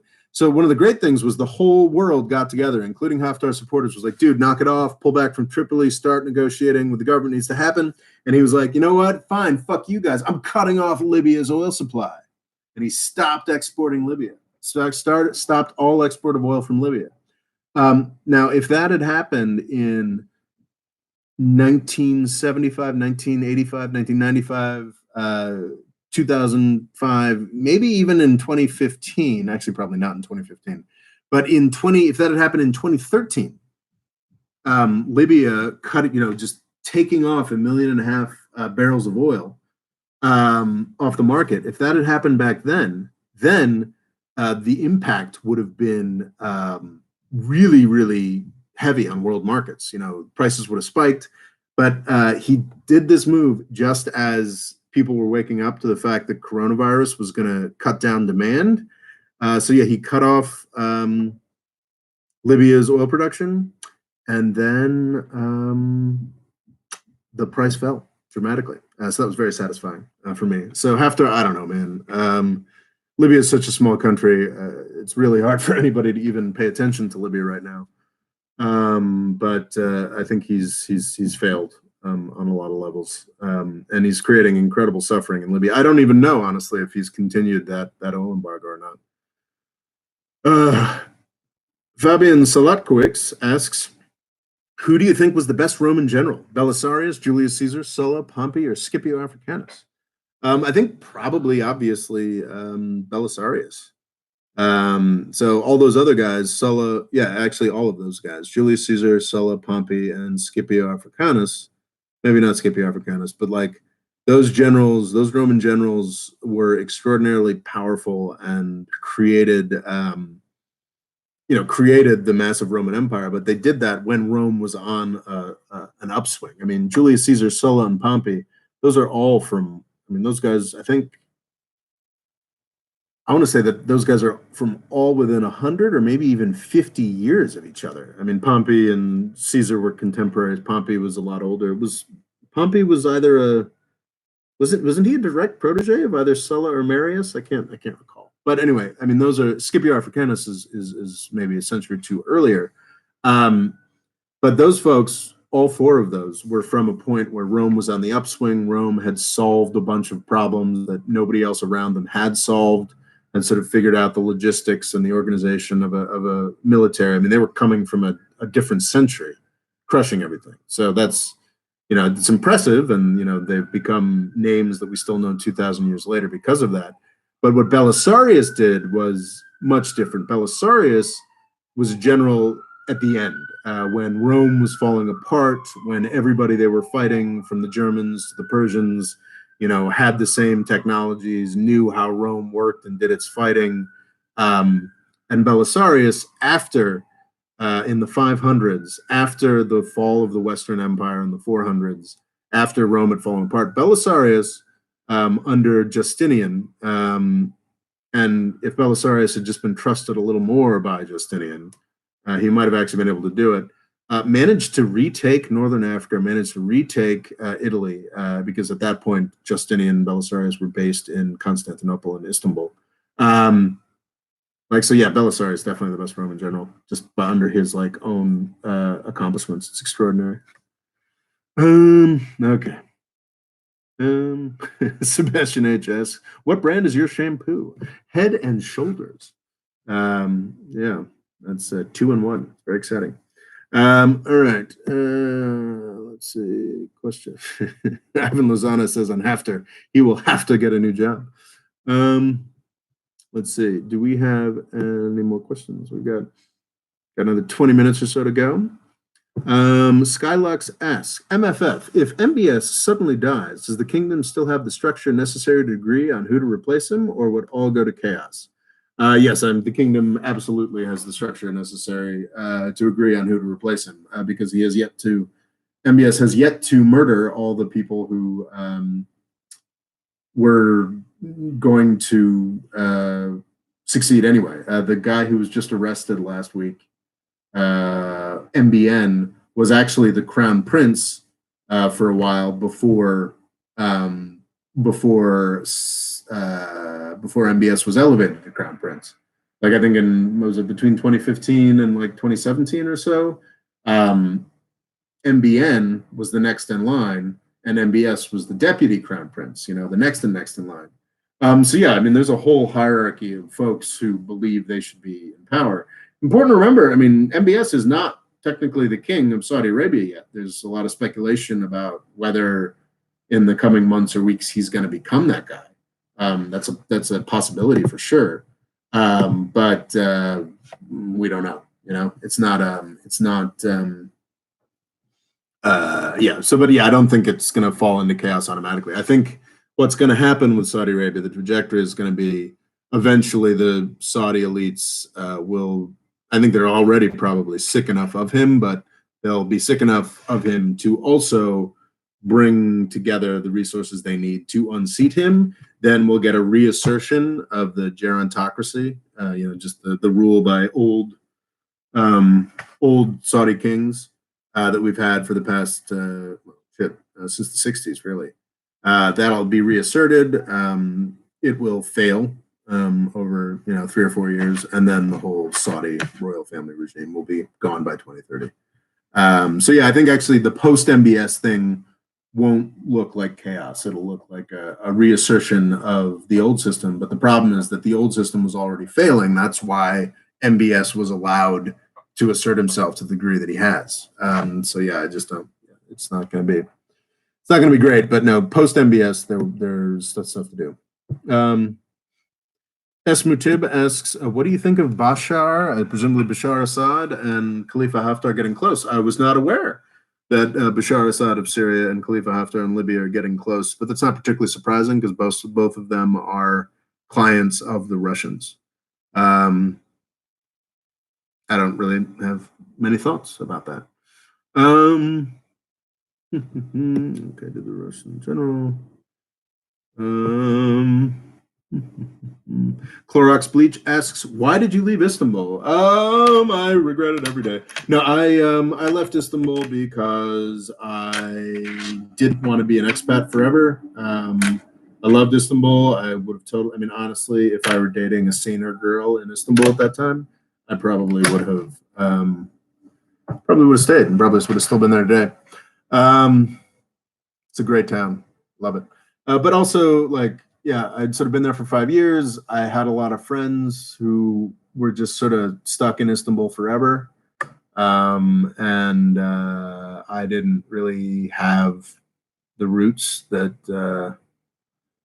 I don't know. I miss Istanbul a lot. But I do believe in having an impact on the politics of the country in which I live, obviously. That was never going to be a possibility in Turkey. It was never going to be my country. I didn't really want to be an expat forever. So I came back to the United States, and it's been great. I'm close to my parents who are not so young anymore. And so that's why I came back.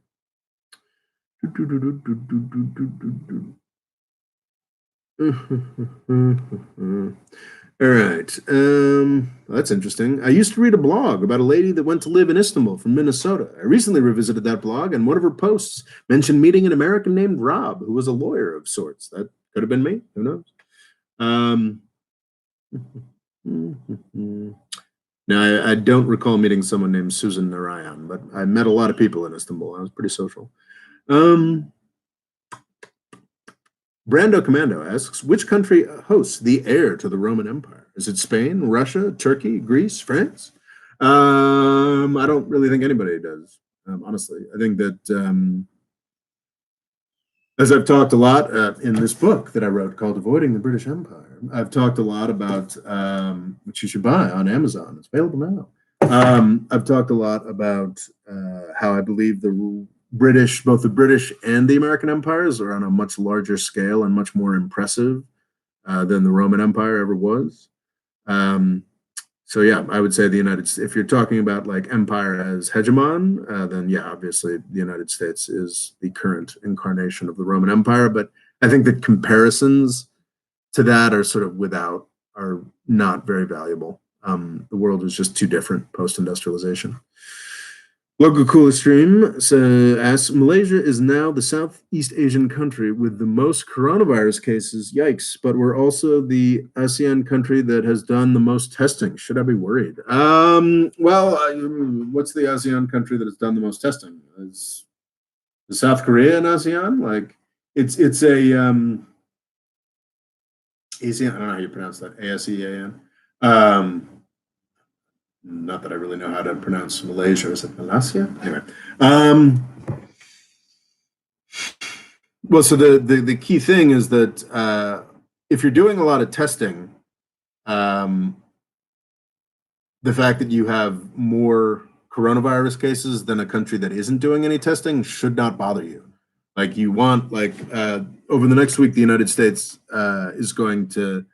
I mean, it's happening. Like the number of cases identified in the United States are going up by like 2,000 a day. Like I think we're well over 2,000 now. Yeah, we were over 10,000. I mean, like let's see what let's see where we are now. Like 2 hours later.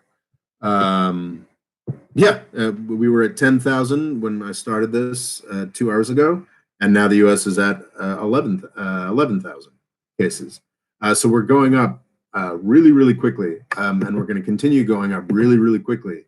But that's not because the cases are going up really quickly. It's going up because the testing is going up really quickly, and that's actually a very good thing. So it's possible that by the end of the week, the U.S. will have gone from only technically, I think on Monday we only technically had like 3,000 cases, going from like 3,000 cases to 50,000 cases, or even 100,000. Well, we won't make it to 100,000 until next week probably. But by the end of the week, maybe we'll have 50,000 cases. But that will be great because we're finally identifying the size of the problem. If Malaysia is doing a lot of testing and identifying a lot of cases, then you should be happy about that. It means your country is doing what it should do. So yeah. Obviously, none of us should be happy about what's going on, and it's something we should all be paying attention to. But you want your country to be testing. You want your country to be testing a lot. So yeah.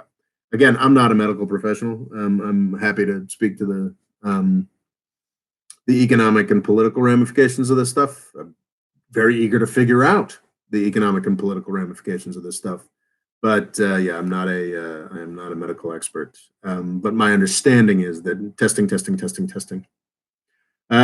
Victoria asks, Puerto Rico, hey Jasmine, still only claims 6. Do you think that's a lie?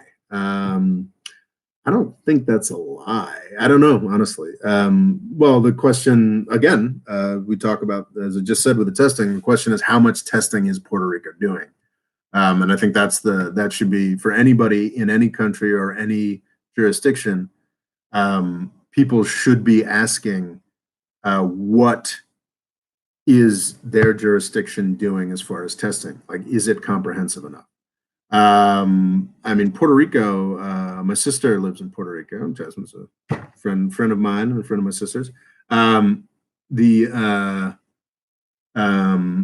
she is fairly confident that Puerto Rico has done a good job of sort of shutting things down. I mean, I think they're trying to. I think she's saying they're trying to shut down the airports now. Like Puerto Rico, hopefully, will have done a good job with this, but it depends on the amount of testing that Puerto Rico is doing. So, yeah, I mean, I don't know that I don't think it would be a conscious lie. It could just be that they're wrong because they haven't done adequate testing, but I think they would probably have.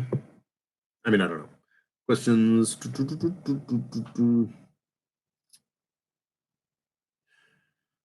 Mo Freedom says, as you know, Iran is under sanctions that is causing it to have a really hard time to deal with this corona. It is literally an act of war. How should Iran respond to this? I think that the fact that the U.S. has had these sanctions against Iran is a war crime. I think that the fact that we are heightening these sanctions, and that is what we're doing. Fucking Secretary of State Mike Pompeo yesterday came out and announced proudly, braggingly, that we are increasing sanctions on Iran. It is an inexplicable evil. It is something that should be stopped now. Iran, I don't know how Iran should react to that. The problem is, of course, is that if Donald Trump and his shitty administration full of whack jobs is desperate for anything to distract from how badly they've bungled this response. So I think Iran would be completely morally justified in attacking the United States in some way. But if they do that, they will give Donald Trump exactly what he wants. They will give all of the enemies of Iran and the United States exactly what they want, which is an excuse to not talk about coronavirus, not talk about how shitty the U.S. government response is, but to talk about, how the U.S. government has been attacked by these evil people in Iran. And like you and me, people who follow this will know, people who read throughout the world will know that it was horrific U.S. evils that created this Iranian response, but the U.S. public won't know, and certainly U.S. media and government won't acknowledge that. And U.S. media and government is a lot more powerful than Iran is. So I think what's happening in Iran is shameful. What the U.S. is doing to Iran is shameful and disgusting. But I don't really know that Iran has much of a way to respond. It's inexplicable that if anybody in the U.S. foreign policy establishment was at all interested in legitimate peace and resolution with Iran, this horrific worldwide tragedy would provide an extraordinary opportunity to act like a human being, defuse the struggles and horrors of the past year and the past 40 years. That's not what our foreign policy establishment is interested in doing. I think this is like the disgusting heart and artifact of the old world and the old way of doing things. This is, sort of the 9/11 mentality that I think we're all going to be growing out of pretty soon. It's disgusting that the Trump administration is still doing this. I don't really see what Iran can do other than suffer through it. And Iran, has shown that it is more than capable of suffering through things. And I'm desperately sorry that we've done this to them again. Can Israel form a government? Man, fuck if I know. I think there's a chance that I may be diving in on Israel and Palestine in more detail in the coming year. I don't know, man. It always just blows my mind that we're all expected to have a fucking opinion on like what's going on with 7 to 10 people in the armpit of the 7 to 10 million people in the armpit of the Mediterranean. My understanding is that Netanyahu has there's been 3 or 4 elections in Israel this year, something like that. It's absurd. I haven't looked into it. Don't know.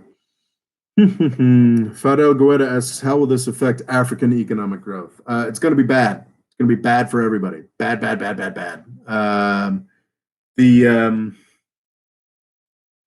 The African economy is very dependent on most of their trading partners are the old hegemons. It's generally speaking, in most African countries, the biggest trading partner is usually whatever European country was in charge, and the United States and China. So if things are getting shut down, tourism is also very important for Africa. So this is going to be bad. I mean, it's possible you could see it as an opportunity, like maybe now African countries where it seems, hopefully, I mean, it's hard to say, we don't know, possibly because a lot of the response in African countries has been a lot more serious than it was in the United States. Possible that they won't be hit as hard as Europe and the United States were by this. So who knows? Maybe it's an opportunity for more African trade between African countries. But that's a real silver lining suggestion, because generally I think it's going to be pretty bad, unfortunately. Alex V asks, does the European Union have a future? I don't know. I think this is pretty bad for the European Union. I talked about that at length earlier. So, yeah. Brando Commando says, I disagree with some of your points. The U.S. empire will eventually collapse, but I don't think that means it's going to just disappear. I agree with all of that. The power dynamics are trending to Southeast Asia. I agree with that. What I don't agree with is the idea that like China's going to be as powerful as the U.S. was or Britain was. I think it's going to be a different, more multipolar world that's going to emerge. But yeah, I don't dispute the statement that the U.S. empire will eventually collapse. Depending on how you define U.S. empire, it could be collapsing as we speak. And I don't think that means, but yeah, I don't think it means it's just going to disappear. I mean, no matter what, barring true like horrific apocalypse, like the U.S. will be, 100 years from now, the U.S. will be somewhere in the top 5 most powerful countries in the world. If it's well managed, still could be the most, but yeah, very unlikely. Algerian Mapper asks, where do you see Egypt going? When I look at Egypt now, like my most basic thought is like, this kind of seems like the Shah, like Iran under the Shah in the 70s. I feel like it's a really brutal regime that has tamped down a lot of sort of conservative religious ideas. And generally speaking, when you tamp down and repress those ideas, they get super extreme. And I think that there's a backlash building in Egypt probably. But I haven't done like a detailed analysis. I haven't really I am actually beginning to read some Egyptian history. I'm reading an interesting book by Juan Cole on the sort of initial Egyptian attempt to kick out French and British influence in the 1880s that unfortunately culminated in the British invading and taking over the country for the next 40 to 70 years, depending on how you measure it. But yeah, that's fascinating reading. But yeah, I'm not as up on Egypt as I should be. But my instinct is like, yeah, that looks like Shah of Iran shit. So yeah. Clorox Bleach asks, when Saudi Arabia collapses, what's to say that the next government will be as agreeable to American interests in the region? Will there be need for a new, more powerful and docile ally? I think the chances are that whatever comes next in Saudi Arabia will probably be more hostile to the United States, and I think that'd be great. I think a religiously conservative, sort of hostile to the U.S., like sort of angry state is fine. What's made Saudi Arabia so dangerous has been its relationship with the United States. It's whoever's in charge is going to sell oil, and if the U.S.-Saudi relationship is broken, then the United States will actually take the criminal justice, in the world will actually take the sort of criminal justice efforts that are necessary to tamp down on any extremism. It's going to be very unlikely for whatever comes next in Saudi Arabia to be as much of a supporter of terrorism as Saudi Arabia has been, because Saudi Arabia has been able to be as much of a supporter of terrorism because of the blind eye they've gotten because of U.S. support. So yeah, like I don't think it matters. I think the future of the Middle East is to be sort of jostled over between Turkey and Iran, and I'm fine with that. There's no U.S. interest there. Yeah, debatable whether there ever has been, but as we get further into a post-petroleum world, there's even less. So yeah, I just don't care.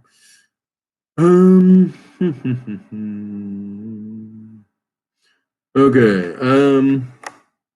My Freedom Foundation local cool extreme asks, why has the European Union abandoned Italy? I haven't done a detailed study of that. Like, I know that the Italians wish they were getting more support from the European Union. I think it's probably premature to say that the EU has abandoned Italy. But I mean, Europe is just like the tale of Europe over the past 10 years has just been constant crisis and diminishing capacity. And it's a real goddamn shame. Yeah, sadly, I don't have much about that. Motaz asks, does Iraq have a future? Yeah, I mean, it has a future, and it's not looking great right now. The cratering oil prices are going to be a real problem for Iraq, which is just a chaotic mess. I think the best possible thing that could happen for Iraq would be for the United States to get the fuck out. Just pull out. There's no reason for us to be there. All we're doing is adding to the complication and confusion and just murdering people who are important to the functioning of the Iraqi state, such as it is. It's idiotic. Something that isn't emphasized as much as the U.S. press is like our supposedly anti-ISIS regime has mostly spent this year killing people who are crucial to the fight against ISIS. So yeah, it's beyond idiotic. I think if once the U.S. finally pulls out of Iraq and Syria, then those countries will finally begin to start to be able to rebuild, which is just impossible with the U.S. there. All right, I think we are rounding 2 hours, and I think that means we're gonna say goodbye. Thank you so much for showing up here. If you want to continue the conversation, I can be found all the time on Twitter at RobboLaw. That's ROBBOLAW at RobboLaw on Twitter. You can follow me on Instagram at The Golden Age. That's at The Golden Age to talk about. I don't know. I am mostly staying inside here in New York nowadays, but I will probably be storying and taking pictures on my trips outside as we see New York fall further into a hot zone. Look at me! I'm actually doing on the ground reporting. I'm where the action's happening for once instead of armchair talking. So you can follow that on Instagram. I am able to do this because of the support of viewers like you. Actually, gosh, I didn't put it in the description this time, but if you go to the YouTube thing, you can find both a place where you can make contributions through PayPal and on Patreon. You're going to hear a lot more about my ongoing crowdfunding thing on Patreon in the coming months. Get ahead of the game. Go on, chip in. I'd be very grateful. As ever, I am Robert Morris. You can find me here every Tuesday without fail since March 2014. I mean, who knows? Anything can happen. Maybe next Tuesday will be the Tuesday that I miss, but I'm usually here and doing videos. Come on by. I've written a number of books. We have the Avoiding the British Empire, which is a nice thick thing talking about the British Empire and how the U.S. is making the same mistakes. Everybody's Lying About Islam, which is a shorter, quick read that will tell you everything that nobody wants to tell you about the U.S.-Saudi relationship. These are available on the YouTube page. You can click links, and they're both available on Amazon. Also, if you really want to go in a lot of detail, it's FATCA and the New Birth of American Empire. Number of essays available on Amazon, both in ebook form and in the growing library. Be cool if you went and bought some of those. Yeah, all right. I think I'm good.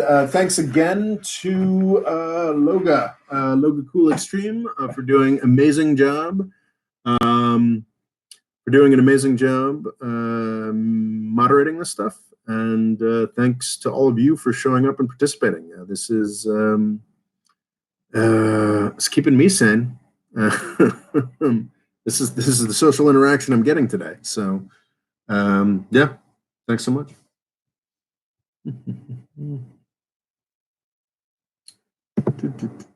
Yes, I want to end my screen.